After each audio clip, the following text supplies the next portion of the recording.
বাংলাদেশ দেশ থেকে হাজার হাজার কোটি টাকা পাচার করা হয়েছে। সেই টাকা এখন দেশে গোলযোগ সৃষ্টির কাজে, সংহতি বিনষ্টের কাজে ব্যবহার করা হচ্ছে। বাংলাদেশ বিরোধী অনেক অপপ্রচার দেশ বিদেশে ছড়ানো হচ্ছে। সেই তথ্য আমি বিদেশি রাষ্ট্রদূতকে জানিয়েছি।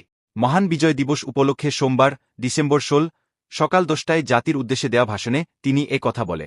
এই ভাষণ বিটিভি ও বিটিভি ওয়ার্ল্ড সহ বিভিন্ন বেসরকারি টেলিভিশন, অনলাইন মিডিয়া এবং সোশ্যাল মিডিয়ায় সরাসরি সম্প্রচার করা হয়।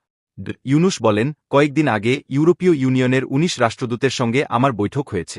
এই প্রথমবারের মতো ইউরোপীয় ইউনিয়নের প্রায় সব দেশের রাষ্ট্রদূত একসঙ্গে ঢাকায় এসে সরকারের সঙ্গে বৈঠক করলে। এই দেশগুলোর বেশিরভাগ দূতাবাস দিল্লিতে। তারা অনেকেই আগে কোনোদিন ঢাকায় আসেননি।